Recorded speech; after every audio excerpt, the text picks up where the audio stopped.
Rolling. Sudah mulai.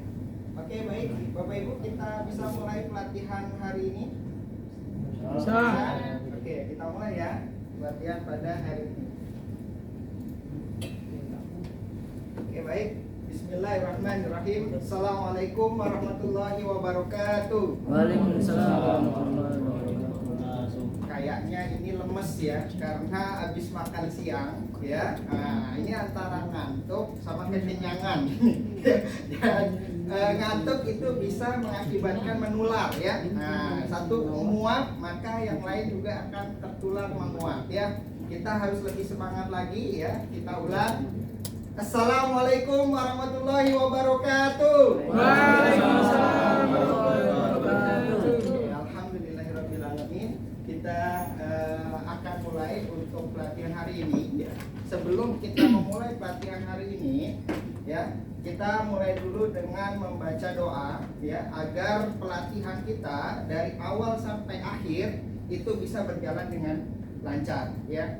Oke, saya akan pimpin ya untuk doanya ya. Saya akan membawakan doa ya sesuai agama Muslim ya. Bagi yang agama selain Muslim silahkan untuk menyesuaikan. Oke, kita berdoa. Dimulai. Bismillahirrahmanirrahim. Rabbi shrahli sadri wa yassirli amri wahlul 'uqdatam min lisani yafqahu qawli. Rabbi zidni ilma warzuqni fahma wa amin ya rabbal alamin. Amin. Oke, doa selesai. Oke, Bapak Ibu sekalian ya.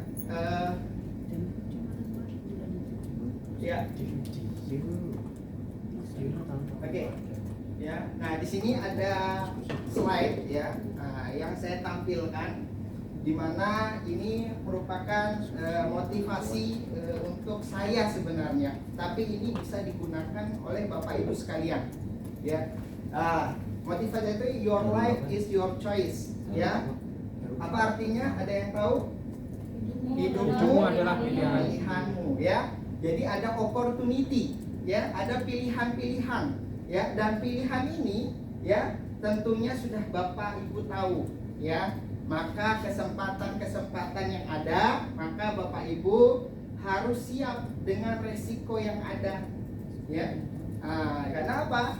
Karena itu pilihan Bapak Ibu ya. Nggak boleh nanti ketika ya Bapak Ibu sudah memilih hal tersebut ya kemudian menyesal ya, menyesal atau menyalahkan orang lain ya. Lebih parahnya kalau menyalahkan Tuhan misalnya ya Allah, kenapa kok saya begini ya, kenapa kok begitu ya.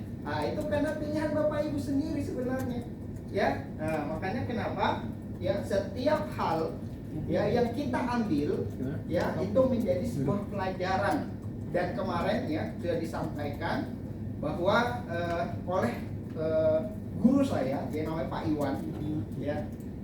Beliau menyampaikan bahwa masalah itu sebenarnya jangan dihindari ya, tapi dihadapi seperti itu. Makanya pilihan Bapak Ibu kalau sudah memilih hal itu maka harus dilanjutkan ya, tanggung jawab gitu ya. Jangan sampai Bapak Ibu malah menghindar atau kabur ya. Semakin menghindar masalah akan semakin berat, semakin datang bertubi-tubi ya. Masalah satu selesai ada masalah berikutnya ya. Bahkan mungkin Bapak Ibu ya dikira ketika meninggal masalah selesai, tidak ya, masalah akan menambah ya. Gitu. Nah, sambil ya sebelum saya memperkenalkan biodata atau diri saya, mungkin bisa absennya ya sambil saya menjelaskan data saya. Absennya mungkin bisa diestafet ya Bapak Ibu ya, sambil absen ya berjalan ya, karena ini ada 20 orang ya. Oke ya, ini merupakan biodata saya ya sebagai instruktur di sini ya. Saya lahir ya, tempat lahir saya di Jakarta ya, meskipun saya lama di Papua ada sekitar 26 tahun ya. Itu tapi saya lahirnya di Jakarta karena bapak saya dulu PNS perhubungan di Jakarta kemudian resign pindah ke Papua, ya. Kemudian di sana masuk ke Freeport, ya. Nah, jadi saya lebih lama dan besar di sana. Jadi kalau ada yang nanya, Pak bisa bahasa Betawi? Nggak bisa, ya, karena saya kecil dan besar di sana. Kemudian saya lahir tanggal 24 Mei 1991, ya. Nah, Bapak Ibu sudah tahu lah ya berapa umur saya sekarang, ya, sudah kepala 3, ya. Alhamdulillah sudah berkeluarga juga, ya. Sudah berkeluarga, ya. Istrinya 2, anaknya maksudnya. Ya, maksudnya istrinya 1, anaknya 2, ya. Kemudian saya tinggal di Papua, ya. Saya tinggal di Papua, jadi Jalan Megantara, ya, Papua Tengah, ya. Karena Papua sekarang sudah terbagi, ya. Ada Papua Tengah, Papua Pegunungan, dan Papua Barat Daya, ya. Nah, ada Papua Barat, Papua Tengah, dan Papua Barat Daya. Nah, kemudian pendidikan saya, ya, saya TK SD karena dari kecil di sana, ya, saya di Yayasan Pendidikan Islam, ya, YAPIS, ya, itu di sana di Timika.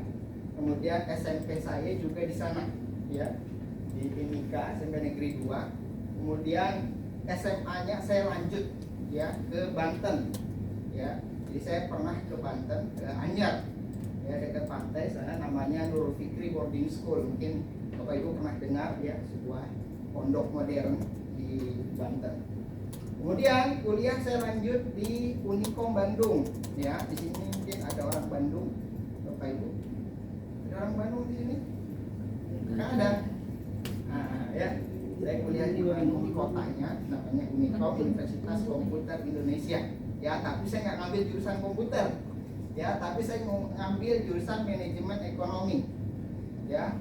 Untuk kejuruannya, kekhususannya itu manajemen bisnis seperti itu, ya. Jadi ini biodata saya. Mungkin ada yang mau ditanyakan dahulu Bapak Ibu mengenai diri saya.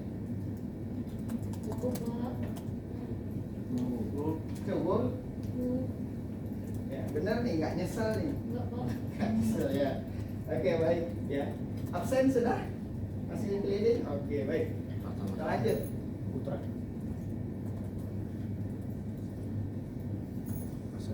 Oke, Bapak Ibu, kita, ya, di dalam dunia pelatihan, ya, itu tentunya ada hal-hal atau biasa dalam dunia kerja itu namanya K3, ya. Di mana K3 ini, ya, kita harus, ya, mengaplikasikan atau mempraktekkan di tempat pelatihan. Ya, ada beberapa hal yang harus diperhatikan Bapak Ibu sekalian sebelum melakukan pelatihan.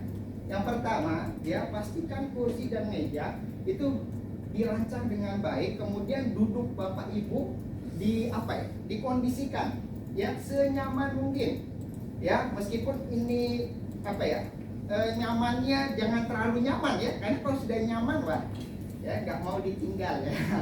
Ya, jadi senyaman mungkin biar Bapak Ibu tidak pegal, ya, badannya. Karena apa? Karena kita akan melakukan pelatihan dari pagi sampai sore, gitu, ya. Jadi kondisikan tempat duduknya, ya, senyaman mungkin Bapak Ibu.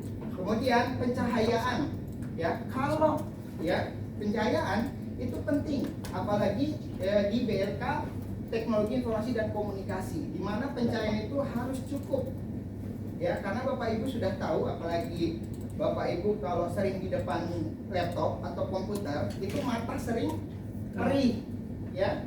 Nah, mata sering perih. Itu karena apa? Pencahayaannya, ya. Yang di laptop atau komputer itu kalau bisa sedikit diredupkan, jangan kontrasnya terlalu tinggi, ya.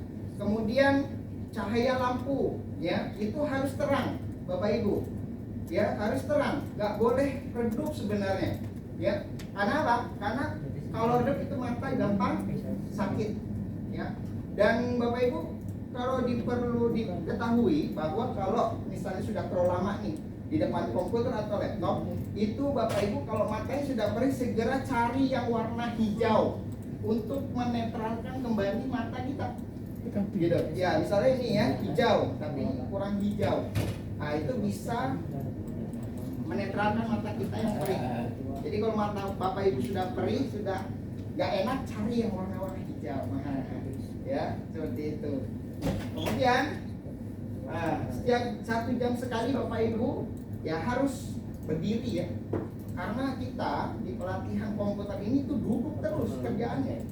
Ya, karena apa? Kita akan bekerja di komputer ya seharian. Gitu, ya pelatihan seharian. Makanya Bapak Ibu bisa ya misalnya izin mau ke kamar mandi atau izin ingin keluar sebentar biar badan tidak pegal-pegal, itu silakan. Yang penting Bapak Ibu mengangkat tangan dan izin ya kepada saya. Gitu. Kemudian pastikan ada apar ya. Jadi Bapak Ibu harus tahu di mana letak apar. Jangan sampai terjadi misalnya kebakaran, Bapak Ibu malah kabur duluan, bingung ya di mana aparnya. Ya, yang penting SDM Pak, apa itu? Selamatkan diri masing-masing. Ini ya, kita harus peduli dengan yang lain ya. Jadi kalau terjadi kebakaran konsleting dalam ruang kita, ya ruang pelatihan kita, maka yang pertama kali harus dicari adalah apar ya. Apar ada di belakang sini ya, letaknya ya. Kemudian ada jalur-jalur evakuasi yang sudah kita tempel di ruangan ini. Bapak Ibu harus perhatikan ya. Jangan sampai sudah yang penting ikut pelatihan. Jangan sampai segitu ya. Kemudian pastikan papan kabel-kabel terlihat dengan baik, menghindari resiko tersandung atau terjatuh. Ya, jadi Bapak Ibu bisa lihat bawahnya ya, di bawah kaki Bapak Ibu apakah sudah aman atau belum ya. Apalagi kalau Bapak Ibu yang mungkin ya ingin nyolok komputer seperti itu. Ini tata tertibnya ya, kita menjaga kebersihan ya ketika hadir ya, kemudian memelihara alat bahan pelatihan mengikuti peraturan K3 tadi ya, sudah berapa yang disebutkan. Kemudian dilarang mencoret-coret atau merusak perlengkapan dan alat-alat pelatihan ya. Jadi Bapak Ibu tolong dijaga fasilitas yang sudah ada.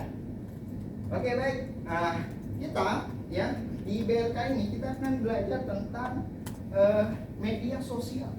Ya, media sosial ini kan sangat penting saat ini, ya, sehingga ya media sosial ini itu harus Bapak Ibu pahami. Pertama yang harus dipahami adalah bagaimana cara membuat akunnya, seperti itu, ya. Bagaimana cara membuat akunnya? Karena ada ibu-ibu ya itu bertanya, Pak, saya ingin ya menggunakan WhatsApp misalnya, ya bukan WhatsApp. Tapi gimana cara ininya, menginstalnya, bagaimana cara mendaftar? Nah ini, ya. Oleh karena itu pelatihan ini akan mengajar bagaimana kita membuat akun WhatsApp seperti itu. Ya. Kemudian ini ya kode unik yang akan kita pelajari ya di BLK kita. Ya, nah ini kode unik. Nah ini mohon diperhatikan. Kalau ada angka di belakang ini, ya kalau dia 1 berarti belum pernah apa? Ya belum pernah direvisi. Karena ini sudah berubah menjadi angka 2, maka dia berarti pernah direvisi ya, sudah diperbarui seperti itu. Kemudian judul unit kita yang kedua adalah menggunakan aplikasi media sosial. Kemudian elemen kompetensi mengelola akun di media sosial. Kemudian uraian kategori tampilan mampu membuat akun pada aplikasi sesuai dengan kebutuhan pengguna.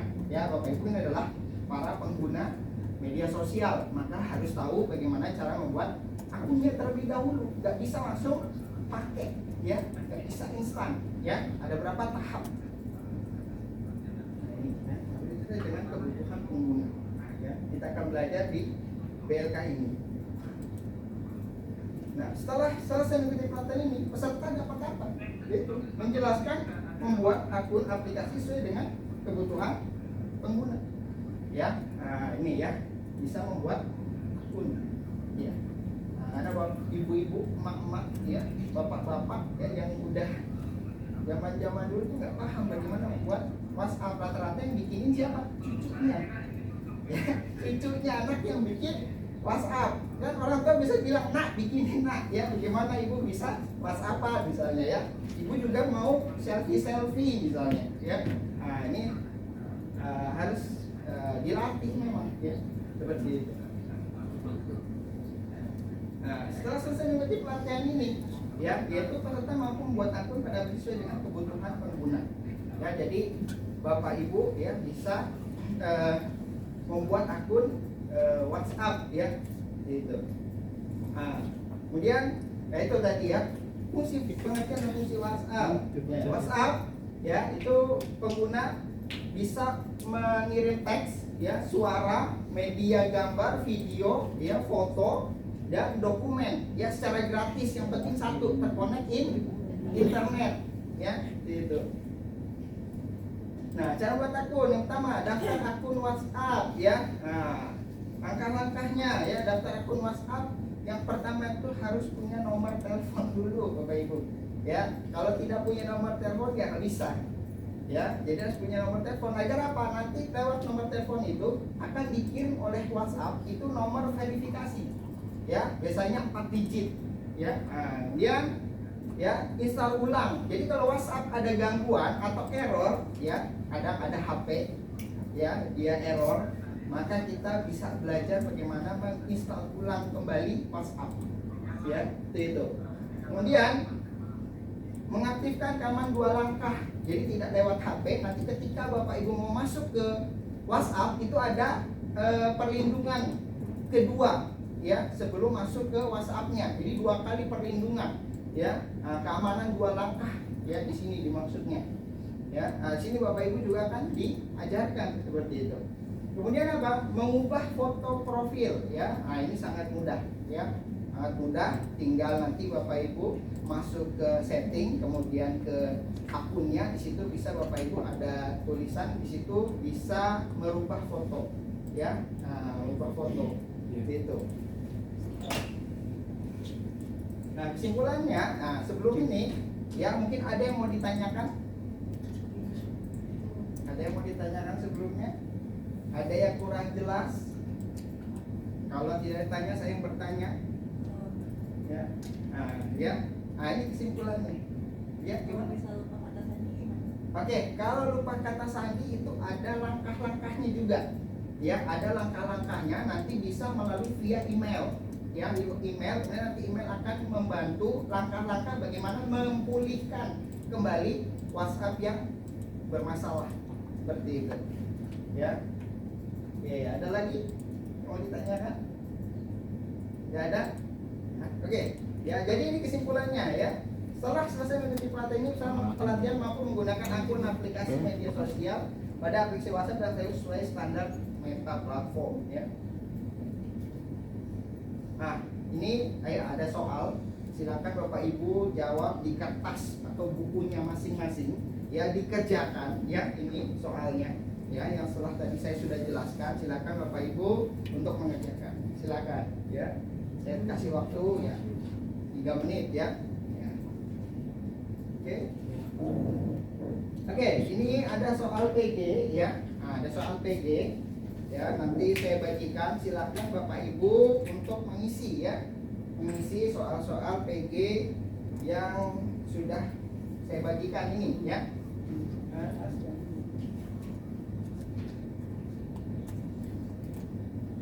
Oke ya, nanti Bapak Ibu silakan dijawab ya. Ini ya pertanyaan-pertanyaan, kemudian ini pilihannya ya. Silakan dijawab. Dikasih waktu sekitar 10 menit ya. Oke.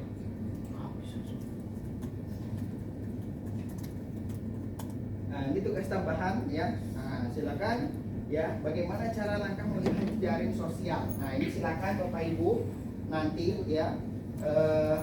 Ini tugas ya untuk di rumah ya, untuk pertemuan berikutnya ya. Silakan Bapak Ibu cari referensinya dulu ya. Besok kita akan mulai praktek ya, praktekkan ini di pelatihan berikutnya ya, besok hari.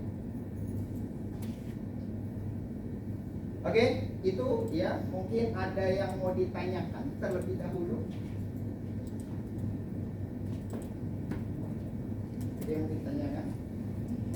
Tidak ada. Kalau tidak ada ya, sebelum kita selesai pelatihan pada hari ini ya, tolong alat-alat dan semua ya yang ada di ruangan ini ya itu dirapikan ya, kemudian dimatikan komputernya Kemudian tidak ada barang-barang yang tertinggal ya, terutama kabel-kabel ya, apalagi cas HP biasanya suka tertinggal di ruangan.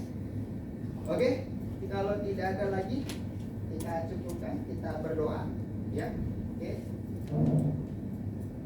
Kita berdoa ya kembali untuk supaya kegiatan pada hari ini berkah. Ya, habis.